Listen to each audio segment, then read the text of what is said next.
اللهم أرسله بالحق بشيرا ونذيرا وداعيا إلى الله بإذنه وسراجا منيرا صلى الله على محمد صلى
পর আপনি শুধুমাত্র ব্যক্তিগত ক্ষেত্রে মেনেছেন, এবার আপনি আসতে হবে পারিবারিক ক্ষেত্রে।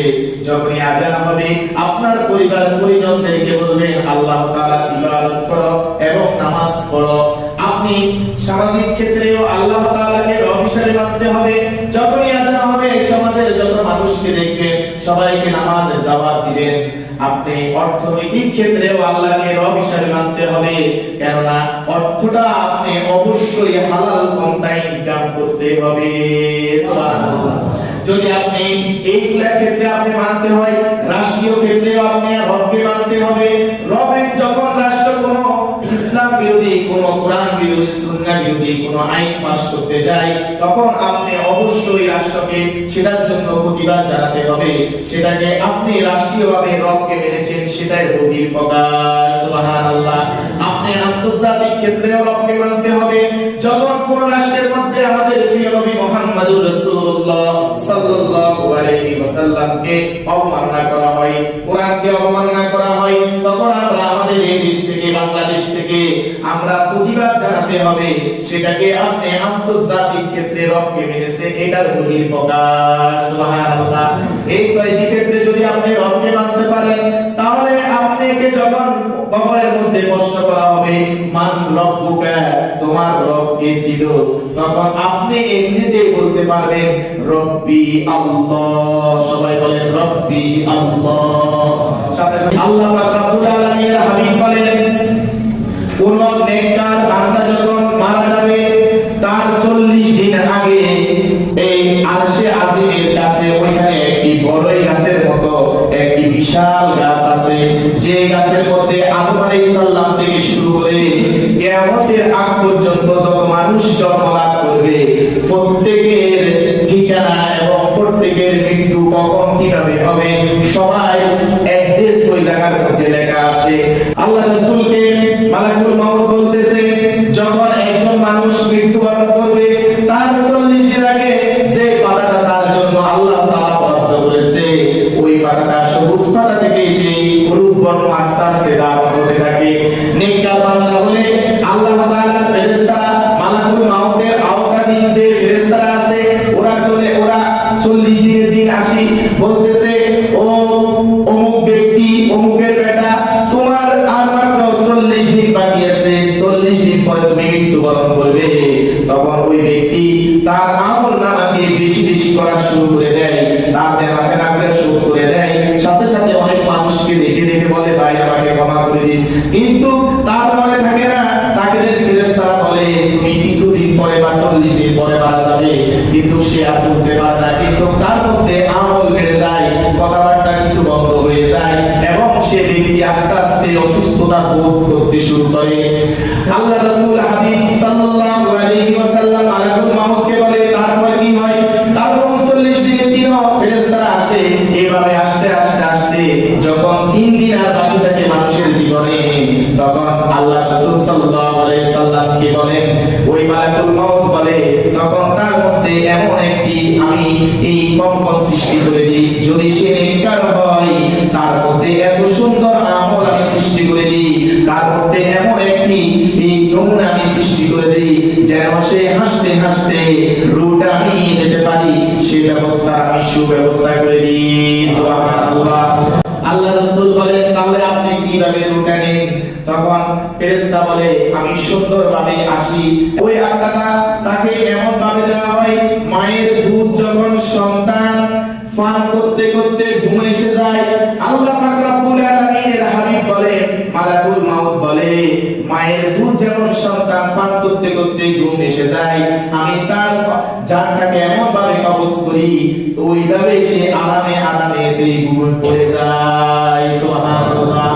আল্লাহ রাসূল বলেন, তাকে জান্নাত থেকে দুইজন ফেরেশতা আসে এবং একটি এই সুন্দর রুমাল নিয়ে আসে আর একটি খুশবু নিয়ে আসে। সেই খুশবুটার নাম হচ্ছে রায়হান। ও রায়হান নামক খুশবু নিয়ে আসার পরে ওই সাদা কাপড়ের মধ্যে ওই রূহটাকে নিয়ে লয়, নিয়ে নেওয়ার পরে ওই খুশবুটা ওই রূহের মধ্যে লাগায়, ওই সাদা কাপড়ের মধ্যে লাগাই। আল্লাহ রাসূল বলেন, মালাকুল মাউত বলতেছেন, হাজার হাজার ফেরেশতা তার রূহকে নিয়ে আসমানে চলে যায়। প্রথম আসমানের দরজায় যাই বলতেছে, ও আসমান, প্রথম আসমানের দরজার দাওয়াত, তোমরা তাড়াতাড়ি দরজা খোলো। সাথে সাথে মারহাবান তাইয়িবান বলে প্রথম আসমানের দরজা খুলে যায়। ওরা সাথে সাথে হাজার হাজার ফেরেশতা, লক্ষ লক্ষ কোটি কোটি ফেরেশতা ওই রূহটার জন্য, ওই রূহটার খুশবু নেওয়ার জন্য সবাই মারহাবান তাইয়িবান মুবারাকান ফীহি বলতে থাকে। সুবহানাল্লাহ। এইভাবে প্রথম আসমান, দ্বিতীয় আসমান, তৃতীয় আসমান, চতুর্থ আসমান, পঞ্চম আসমান এবং ষষ্ঠ আসমান, সপ্তম আসমানে যখন চলে যায়, আল্লাহ পাক রব্বুল আলামিন বলেন, ও ফেরেশতারা থামো, তোমরা কাকে নিয়ে আসতেছো? এত মিছিল হচ্ছে কেন? এত আনন্দ হচ্ছে কেন? সাথে সাথে ফেরেশতা বলতেছে, মালাকুল মউত বলতেছে, আল্লাহ, এমন একজনের আত্মা নিয়ে এসেছি পুরা আসমানকে সুগ্রাণ করে ফেলাইছে। সুবহানাল্লাহ, সুবহানাল্লাহ। যখন আল্লাহ পাক রব্বুল আলামিন বলেন, আমার এই গোলামের আত্মার যে আমলনামা তোমরা ইল্লিনের মধ্যে জমা দিয়ে দাও, আর কবরস্থানে যে লাশটা, যে দেহটা পড়ে রয়েছে, ওই দেহের মধ্যে তোমরা ওই পবিত্র আত্মাটাকে আবার প্রবেশ করাই দাও। সুবহানাল্লাহ। যখন প্রবেশ করাই হয়, আল্লাহ রাসূল সাল্লাল্লাহু আলাইহি ওয়াসাল্লাম বলেন, দুইজন সম্মানিত ফেরেশতা তার দুই পাশে আসে, যেটি আমরা নাম জানি মুনকার এবং নাকির নামক দুইজন ফেরেশতা আসে এত সুন্দরভাবে, যা তাদেরকে দেখার সাথে সাথে মনটা জুড়িয়ে যাবে। সুবহানাল্লাহ। তখন ওই ব্যক্তিকে বসানো হয়। বসাবার পরে সে ব্যক্তি চোখ কসলাতে থাকে, আমি তো কিছুক্ষণ আগে ঘুম থেকে উঠলাম, মনে হয় নামাজের সময় হয়ে গেছে, এখন তো নামাজ পড়তে হবে, আসলে নামাজের টাইম চলে যাচ্ছে, তাড়াতাড়ি আমাকে পানি দাও। সাথে সাথে ফেরেশতা বলে, ও আল্লাহ তাআলার পবিত্র বান্দা, তোমার জন্য এখন আর নামাজের কোনো কিছুর প্রয়োজন নাই, কোনো আমলের প্রয়োজন নাই, তোমাকে আমি কিছু প্রশ্ন করব, ওই প্রশ্নগুলোর উত্তর দাও।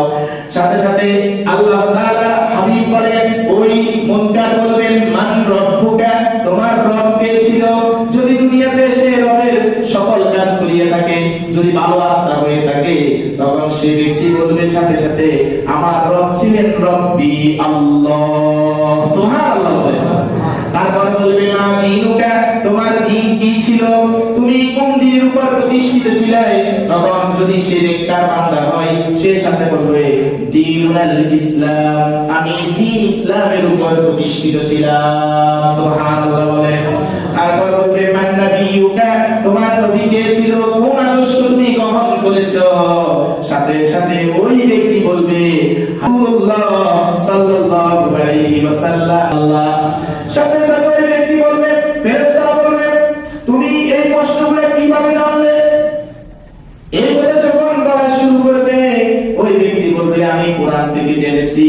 আর যদি সেই কোরআন না পড়িয়া থাকে, দুনিয়াতে কোরআন তো পড়তে পারে নাই, ইফতেখার মসজিদের ওইখানে আমি একজন সদস্য ছিলাম, ওইখান থেকে আমি জানতে পেরেছি, উনি ওয়াজের মধ্যে বলেছে, আমি মন দিল লাগাই ওয়াজ শুনেছি, সেখান থেকে আমি এই কথাগুলি শিখেছি, এই প্রশ্নগুলি শিখেছি। সাথে সাথে আল্লাহ পাক রব্বুল আলামিন ডাক দিবে আরশে আজিম থেকে, ও ফেরেশতার দল থামো, আমি বলতেছি আমার বান্দা সত্য বলেছে, আমি আল্লাহ তাআলা সত্য হিসেবে ঘোষণা করে দিলাম। সুবহানাল্লাহ। দুনিয়ার মানুষ আমার এই বান্দাকে মাত্র 3টি কাপড় দিয়ে কবরে রাখছে, কিন্তু আমার এই বান্দার জন্য 3টি কাপড় যথেষ্ট নয়। আমার এই বান্দার জন্য ওয়াল বিসুবিল জান্নাহ, জান্নাত থেকে একটি পোশাক নিয়ে, একটি বিছানা নিয়ে আসো। আমার বান্দার জন্য জান্নাতের এই সুন্দর বিছানাটা আমার বান্দার কবরে বিছাই দাও। ওয়াল ওয়াবশিরু বিল জান্নাহ, এবং জান্নাত থেকে একটি পোশাক নিয়ে আসো, আমার বান্দার গায়ের মধ্যে ওই পোশাকটি পরিধান করে দাও। সুবহানাল্লাহ। আমরা প্রথমে আলমে আরওয়াহ ছিলাম, বলেন তো আমরা কোথায় ছিলাম? আলমে আরওয়াহ অর্থাৎ রূহের জগতে। রূহের জগতে যখন ছিলাম, আল্লাহ পাক রব্বুল আলামিন আমাদেরকে বলেছেন, পিতা আদম আলাইহিস সালাম থেকে কিয়ামত পর্যন্ত যত মানুষ এই পৃথিবীতে আসবে, সবাই কিন্তু আলমে আরওয়াহতে ছিলেন একসাথে। যখন আল্লাহ পাক রব্বুল আলামিন বলল, তোমরা কি আমাকে রব হিসেবে স্বীকার করো? আমরা পিতা আদম আলাইহিস সালাম থেকে কিয়ামত পর্যন্ত যত মানুষ আসবে, সবাই একসাথে বলল, আপনি হচ্ছেন আমাদের রব আল্লাহ। সুবহানাল্লাহ বলেন। এখন আসলাম আমরা কোন জায়গায় বলেন তো? আলমে আসবাব, অর্থাৎ বস্তুর স্থানে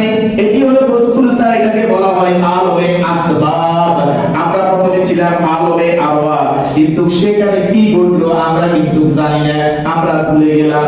কিন্তু ভুলে গেলে হবে না, আল্লাহ পাক রব্বুল আলামিন আমাদের এই কথা বলবো আল্লাহ আমরা ভুলে গেছি, এই সুযোগ আল্লাহ তাআলা রাখে নাই। এই জন্য আল্লাহ তাআলা পবিত্র কোরআন শরীফের মধ্যে তা ঘোষণা করে দিয়েছে। সুবহানাল্লাহ।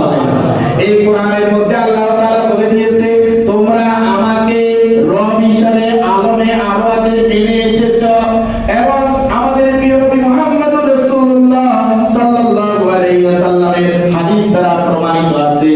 কোন বাবাকে কথা বলতে পারবেন না আল্লাহ আমরা আলমে আরওয়াতে আপনাকে রব হিসেবে কমিটমেন্ট দিয়ে এসেছি, এখন আমরা তো ভুলে গেছি।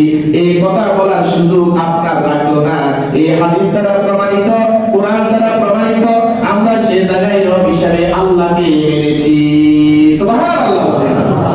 এই যে আবু জাহেলকে ধরবে যখন আল্লাহ তাআলা, তখন আবু জাহেল বলবে আল্লাহ আমি তো ভুলে গেছি। আল্লাহ বলবেন না, এই কথা বললে তো এখন হবে না, কেননা রাসূল যখন তোমার কাছে দাওয়াত দিয়েছে তুমি আমার প্রিয় নবীর উপর অনেক আক্রমণ করেছো, অনেক টিটকারি করেছো, অনেক ক্রিটিসাইজ করেছো, আমার রাসূলকে নিয়ে অনেক সমালোচনা করেছো, অনেক ষড়যন্ত্র করেছো, এমনকি রাসূলকে তুমি হত্যা করার চেষ্টাও করেছো। আজকে আবু জাহেল তোমার কোনো উপায় নাই। নাউযুবিল্লাহ। এইভাবে এখন আল্লাহ পাক রব্বুল আলামিন আমাদেরকে আলমে আসবাবে রেখেছেন। কোন জায়গায় এটার নাম কি? আলমে আসবাব। সবাই বলেন আলমে আসবাব, অর্থাৎ বস্তুর স্থান। আর আলমে আরওয়াহ হলো রূহের স্থান। আর আমরা এখন আছি বস্তুর স্থান। আর একটা জায়গায় আমরা যাব, সেটি হলো আলমে বারজাখ, অর্থাৎ কবরস্থান। ওই কবরস্থানটাই আসল। ওইখানে যদি বাবা আপনি মুক্তি পেয়ে যান তাহলে আপনি ফুলসিরাত, মিজান এবং সব জায়গাতে আপনি মুক্তি পেয়ে যাবেন, আল্লাহ তাআলা চিরসুখী জান্নাত পেয়ে যাবেন। আর যদি আপনি আলমে বারজাখের মধ্যে ধরা পড়ে যান তাহলে আপনার ফুলসিরাত, মিজান সব জায়গার মধ্যে আপনি ধরা পড়ে যাবেন। আল্লাহু আকবার বলেন। আলমে আসবাব এমন একটি স্থান, আপনি আলমে আরওয়াতে যে ওয়াদাটা করে আসলেন সে ওয়াদাটা আপনি পূরণ করতে হবে আলমে আসবাবের মধ্যে। সে যদিও 60 বছরের জীবন জিন্দেগি, এই জায়গার মধ্যে আপনি অবশ্যই আপনি এই ওয়াদাটা পূরণ করতে হবে। আপনি আলমে বারজাখের জন্য পুঁজি অর্জন করতে হবে। সে পুঁজির নাম হচ্ছে আল্লাহ তাআলার ইবাদত। কার ইবাদত করেন? অবশ্যই আল্লাহ তাআলার ইবাদত করতে হবে। আমি আপনি মুসলমান হিসেবে আমাদের যে দায়িত্বগুলি, যেন আমাদেরকে নিয়ে এই বিদুর্মীরা কোনো টিটকারি না করতে পারে, হাসতে না পারে, আপনি আমি ওইভাবে চলতে হবে। আজকে কাফেরদের মুশরিকরা আমাদেরকে নিয়ে টিটকারি করা, হাসি কি জন্য? আমাদের খাসিলতের কারণে আমাদের খাসলত এতই খারাপ হয়ে গেছে। মুসলমান হলো বীরের জাতি, আজ মুসলমান হয়ে গেল সবচেয়ে নিকৃষ্ট জাতিতে। কেননা এই জন্য হয়ে গেছে মুসলমানের মধ্যে কিছু মুনাফিক আছে, এই মুনাফিকগুলো মুসলমানদেরকে ধ্বংস করার জন্য ফয়সালা করতেছে। আর কাফেররা তো চতুর্দিক থেকে আক্রমণ শুরু করেছে, মুসলমানদেরকে কিভাবে নিঃশেষ করে দিবে। আপনারা জানেন আমেরিকাতে নিউ ইয়র্কে একজন মুসলমান মেয়র হওয়ার পরে তাকে নিয়ে কেমন ভাবে আন্তর্জাতিক ষড়যন্ত্র শুরু করেছে। দাজ্জালের মতন টাম সেই এই বলতেছে যে নিউ ইয়র্ক পুরাই মুসলমান হয়ে যাবে, এবং নেতানিয়াহুর মতন মুসলমানদের হত্যাকারী নিকৃষ্ট শাসক সে বলতেছে যে আমি নিউ ইয়র্কে যাবই না। আর আমাদের মুসলমান ওই বলিষ্ঠ কণ্ঠের অধিকারী মেয়র বলতেছে তুই আমার নিউ ইয়র্কের আশপাশে উঠতে পারবি না। সুবহানাল্লাহ, সুবহানাল্লাহ। তারা যতই ষড়যন্ত্র করুক, আল্লাহ তাআলা কোরআনে বলেন ইউরিদুনা ইউফিউ নূরাল্লাহি বিআফওয়াহিহিম ওয়াল্লাহু মুতিম্মু নূরিহি ওয়ালাউ কারিহাল কাফিরুন। কাফেররা মনে করে যে আমার দ্বীনকে, আমার ইসলামকে, আমার শাসনকে, আমার ইবাদতকে তারা ফু দিয়ে নিভিয়ে দিতে পারবে, কিন্তু তারা জানে না আমি আমার আলোকে, আমার দ্বীনকে, আমার ইসলামকে এমন ভাবে প্রসারিত করব তাদের যতই মনে কষ্ট থাকুক। সুবহানাল্লাহ, সুবহানাল্লাহ। সম্মানিত মুসলিয়ান ইকরাম, আমাদের জীবনটা হতে হবে পরকাল কেন্দ্রিক। যদি আমাদের জীবনটা পরকাল কেন্দ্রিক হয় তাহলে আমাদের জীবনটা ধন্য হবে। আল্লাহ রাসূল সাল্লাল্লাহু আলাইহি ওয়াসাল্লাম বলেন, ও আমার উম্মতের দল শুনুন, তোমরা যদি কিছু না দিতে পারো, একটি খেজুরের সদকা দিয়ে দাও, একটি খেজুরের ডাল হলেও সদকা দাও, কেননা কিয়ামতের দিন কঠিন মুসিবতের সময় তোমার এই সামান্য সদকার বিনিময়ে আল্লাহ তাআলা তোমাকে জান্নাত দিয়ে দিবে। সুবহানাল্লাহ।